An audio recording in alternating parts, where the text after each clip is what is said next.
What's going on, y'all? It's Drew. We are back with another video and a surprise trade on this Wednesday morning from the Milwaukee Bucks. Khris Middleton is heading to Washington in exchange for Kyle Kuzma. There's some other stuff on both sides. This is a bit of a surprise, and I'm honestly kind of interested about this trade. Initially, I thought that it was a very bizarre and honestly kind of a lose-lose trade. But now that I've kind of looked at it and let it sort of simmer in my brain for a little bit, even though this has really only just been announced, I actually kind of really like this trade for both sides. So let's just get into it. If you like this video, make sure to like and subscribe, yada, yada, yada, you know the drill. So let's start with the Wizards side of this because I think it's a lot easier to sort of digest. So the Wizards are getting Khris Middleton, A.J. Johnson, and a pick swap, which has not been disclosed what year that is, in exchange for Kuz, Patrick Baldwin, and second-round draft pick compensation.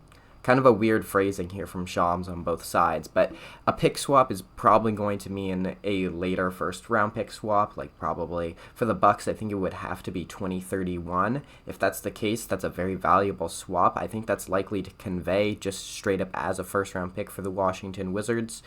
And they're getting back, obviously, Khris Middleton, who, despite being injured for most of this year in very low volume, has been extremely efficient. Like, he looks like a player who, if he was just getting more shots and more minutes with the Bucks right now, would probably be contributing at about the same level he was last year, despite being 33. They also get A.J. Johnson, who's kind of a swingman. I don't really see him. I don't think it's likely that he's going to be an NBA player in a few years, but he's not bad. He's got potential. He's got very high potential, I would say, especially because he's so young. So for the Wizards, I actually don't hate this at all. Obviously, last year they were trying to get like 2 first-round picks for Kyle Kuzma, so it does look quite a bit worse than that. But I think in theory, at least, this is one solid first-round pick from the Bucks. Who knows where they're going to be in 2031. They got a young player who could become something, and I'm curious if Khris Middleton's going to be a buyout candidate. I'm not sure if he's eligible. I'm not really sure how the buyout market works. I'm not sure if the Wizards would really be interested in doing something like that. But if he's not going to be bought out and then signed to obviously a better team, you know, like a contender level team, then I still think that like he could contribute for them in the long run. He's a vet.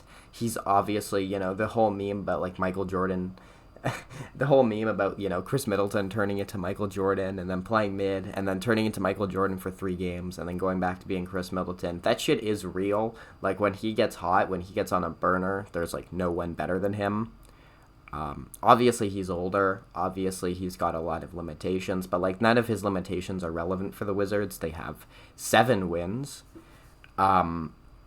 And I think it's kind of a nice addition for them. I think it's likely, if it's possible, that he will get bought out. So if we're just looking at the other stuff they got, I'm not mad about it at all.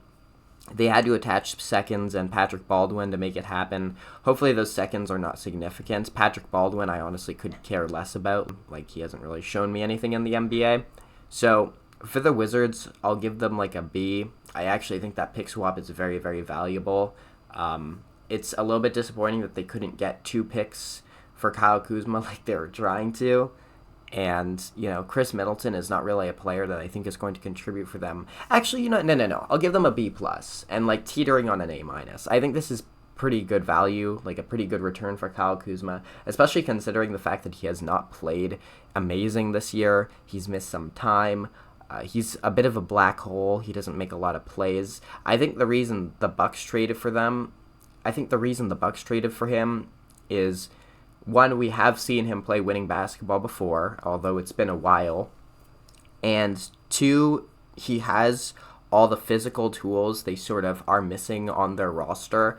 One thing the Bucks have been desperately lacking this year is some perimeter athleticism, like just some big, stocky, athletic wings. Obviously getting Kuzma, and I guess technically getting Baldwin could help with that as well if they're intending on playing him.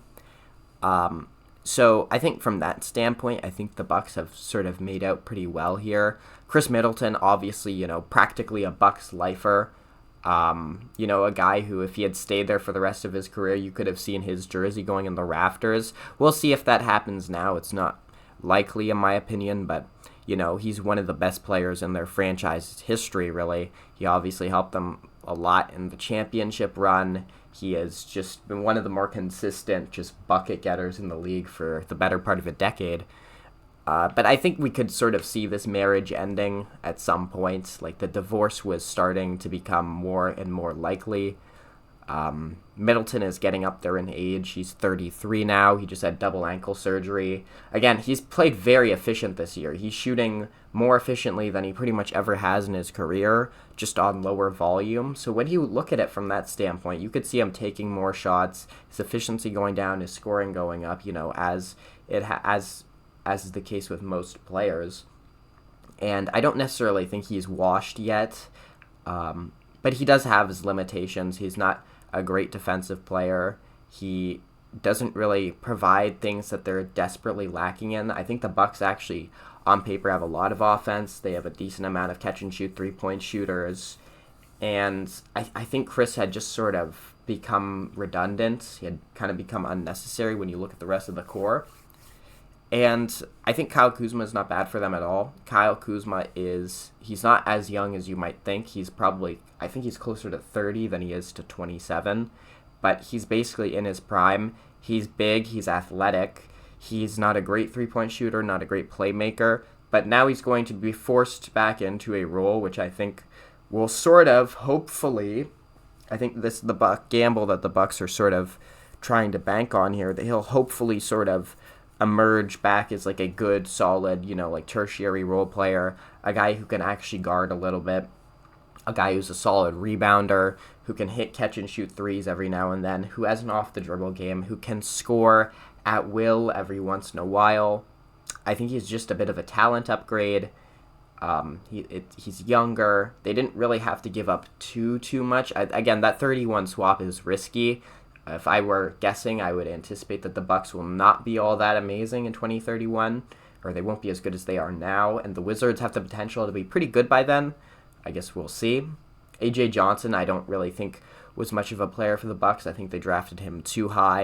I think it's most likely that he won't be an NBA player, although when I watch him, I'm excited by him. I'm certainly intrigued by him. So we'll see if this gamble, it is sort of a gamble for the Bucks, because Kuzma is a bit of a loose cannon, hasn't played for a good team in a while. But, you know, for the Bucks, I think I'll give it like a B or a B plus as well. I think I like this trade for both teams. It's not incredible, but like I think it helps them a lot.